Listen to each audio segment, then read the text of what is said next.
Let's talk about perhaps the most important of all the biological molecules. If we're going to play favorites and not say that they're all equally important, I would say, in my humble opinion, that proteins would take the number one spot. And if anybody wants to argue with me on that, I'm willing to do that. I'm not going to elaborate right now why that is, but we might bring that up at a later time. So let's talk about proteins. They're kind of a big deal. All right, so what do proteins do? Here's some examples of some of the different jobs that proteins perform in living organisms. This isn't necessarily something to memorize. This is just to give you an idea of some of the huge variety of different things that proteins do. So we'll go through them each real quickly. So proteins obviously could be enzymes, and that's very, very important to all the different functions that cells and tissues engage in. Very little in the body gets done without enzymes. Something as simple as breaking down sucrose into fructose and glucose requires enzymes. Enzymes are used to break things down. Enzymes are used to build up larger molecules. Very, very important. And inevitably, most enzymatic functions, 99.9%, are going to be accomplished by proteins. There are some exceptions where RNA can actually act like an enzyme also. We call that a ribozyme, but that we'll deal with later. Proteins could be structural. For example, proteins such as keratin and collagen, things like that, that make up cartilage, or keratin is like the stuff in fingernails or in hair, may make up a kind of a structural kind of a support system for cells or for larger structures such as organs and body parts. So that's a little bit less glamorous of a function, but nevertheless it's an important function. Proteins could store energy. They could store molecules, like food molecules, like in the case of like egg white, ovalbumin is a protein. Casein, the protein in milk. Basically, it's just as a food molecule, and it stores energy. Proteins could be used for transport, so this is a little bit more of a high-tech function than, let's say, structural or being a food molecule. Proteins could transport substances, like, for example, in the cell membrane, there are transport proteins like the sodium-potassium pump or a chloride channel that allow materials to move through the membrane.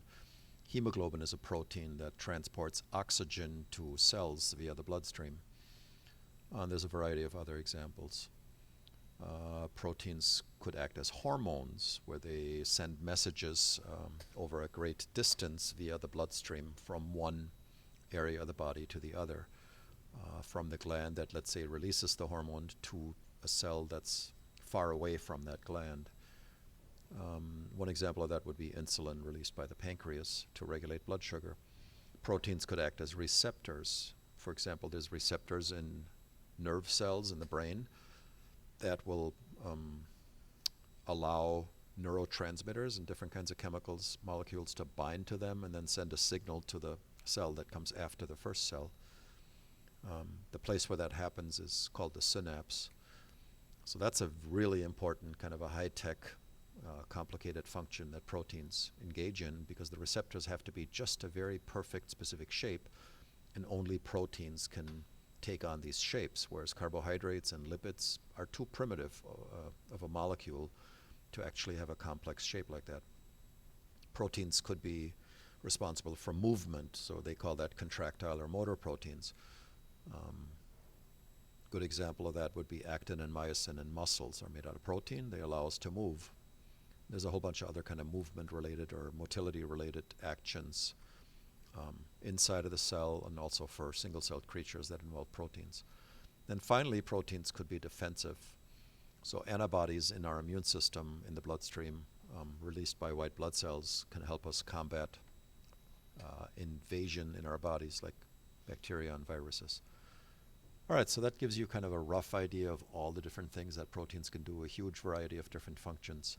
Some of them fairly simple, like food storage, or structural. I guess I made my green pen here. I could actually use it. So these are pretty low tech, not real glamorous, but some of these functions are very complicated and pretty high-tech and complex. All right, moving on. All right, this just gives an example of how a protein enzyme like sucrase can break down a substance like sucrose. By the way, enzymes tend to end with ase. You might already know that.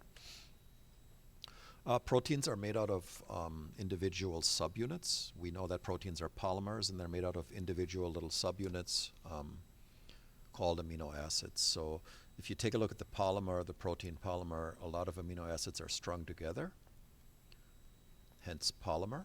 And one mer, or one single subunit, or monomer, is an amino acid. Now the reason it's an acid chemically is because it has this carboxyl group.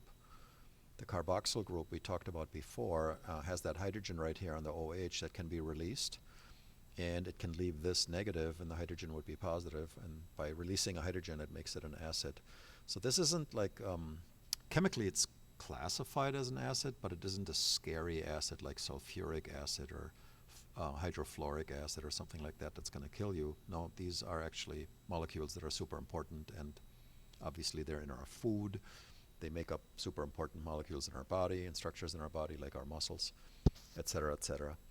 So, all right, so let's look at the parts of the amino acid. So there's all these different components. For example, there's the central carbon. Some people call that the alpha carbon. We have a little hydrogen attached to that that doesn't really get a name. It's just the hydrogen that's attached to the central carbon. It doesn't get a special name. This over here is the amine group, and some people call it the amino group. Either way, you can say it either way.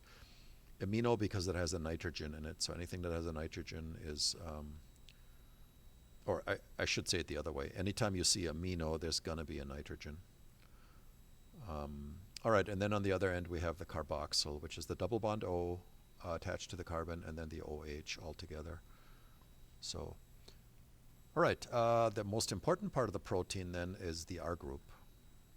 The R group is the part that's variable. So these first components that I talked about, these first four outside of the R group, are all the same. In every amino acid they're exactly the same, but the R group is what's different. The R group is what makes it unique, and the R group could be tiny, could just be a hydrogen, or it could be a gigantic, large molecule with carbons and other types of things in it. It might have nitrogen, it might have sulfur, oxygen, hydrogen are very common. Lots of different possibilities, and we'll take a look at those R groups in a little bit more detail in just a little while. So here is an example of one type of amino acid that we're going to be able to run across. So these are the nonpolar ones. So if you take a look at the R groups here, they tend to not have oxygen in them. They tend to have no oxygen and no nitrogen. Now there's exceptions, like here's one that has a nitrogen. Nitrogen is a little bit electronegative, so it might cause a little bit of polarity, but for the most part these are either hydrogen or just carbon and hydrogen.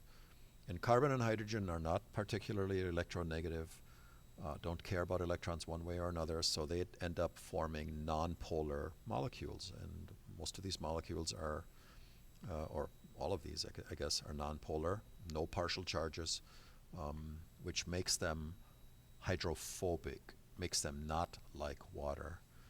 Another exception here is the sulfur one, but the sulfur is sort of contained. The sulfur is caged in by these carbons, so it doesn't do much in terms of electronegativity or polarity. Same thing with this nitrogen here. It's kind of bordered by carbons on both ends, so its electronegativity or polarity is minimal. It's when these things, when the nitrogens or the oxygens stick out, that's when they start causing polar effects. All right, so in terms of pronunciation, I'll talk through each one of them. Glycine is the simplest of them all, so glycine here. Alanine is the way you pronounce that. Valine, a little bit more complex R group, has 3 carbons on it. Leucine,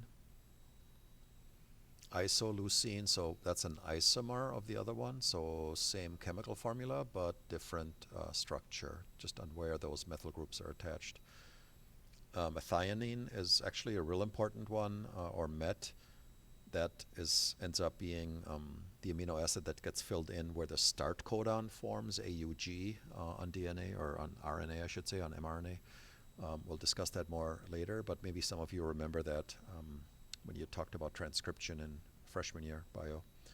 That happens to have a sulfur. The significance of that sulfur we're not going to worry about. Phenylalanine has a ring in it, so that's kind of interesting, a large ring. Abbreviation is Phe. That's one that people are sensitive to when they have a condition called phenylketonuria. They can't process or break down phenylalanine, and it can cause brain damage. Tryptophan, that's the stuff that's in like turkey. It makes you tired. Has a complex ring structure and actually has a nitrogen, but it's still considered nonpolar, even though it has a nitrogen. And then proline is one that has a funny kind of a R group that actually links back on the nitrogen. So that's the only one that does that, where the R group actually, the carbons start attaching back to the nitrogen or the amine, which is kind of a weird thing for that one. All right, so polar R groups, as you might suspect, then have oxygen in them. If you see oxygen or sulfur or nitrogen. Oxygen is the most extreme. That's the most electronegative atom we're going to see in biological molecules. Sulfur has some electronegativity, and so does nitrogen. So they cause some slightly charged regions that are going to be polar. So this oxygen here on serine is going to be slightly negative, whereas the hydrogen is going to be slightly positive. Oh, I didn't mean to draw H, just the slightly positive. This oxygen slightly negative. This hydrogen slightly positive. You get the idea. Sulfur, the same thing, not as extreme as the ones with oxygen, but some polarity. Oh, this one is called 309, I should tell you, because that's kind of a funny thing, because it's like three numbers, 309. That's kind of weird. I like that one. Cysteine is important for doing, for creating disulfide bridges, and it can do that with this sulfhydryl group here, the sulfur. Tyrosine, it's got that O here for slight negative, for that polar area. So all of these can form hydrogen bonds because they have that polar property. Here's a nitrogen and an oxygen, so this would be slightly negative, this would be slightly negative, this would be pretty positive. Still partial charge, but a lot of these guys are pulling away the electrons from this carbon. Same thing here, there's two of them, this one and this one, so it's got a bunch of different partially charged regions. All right, so this one's tyrosine over here. This one's asparagine, has nothing to do with asparagus. Don't get all worked up. This one's glutamine. All right, so that's the polar ones. And then the charged ones go way more extreme than the polar ones. These have full-blown charges on them because they've lost a hydrogen, or gained a hydrogen. These guys are negative, so they're acidic. That means there's a H plus missing that has dislodged, which makes them acidic because they've donated a hydrogen into the water. And that leaves them negative over here then, fully negative, -1. Same thing here. The basic ones have actually accepted an extra hydrogen that has bound to these nitrogens over here. Okay, so there's an extra hydrogen on these nitrogens that have accepted those and making them positive then. So we could call them positive, or we could call them basic. The reason they're basic is because they're drawing hydrogen to them. They're accepting hydrogen, whereas the acidic ones give up a hydrogen ion, or proton, sometimes we call it. So H plus is the same thing as a proton, or we could call it hydrogen ion. I shouldn't just call it hydrogen. That's technically wrong because that's just H. But whenever I say that, I mean hydrogen ion. Okay. All right. These guys, because they're charged, like to interact with each other, like to form ionic bonds. So like I told you, the polar ones form hydrogen bonds. These guys form ionic bonds.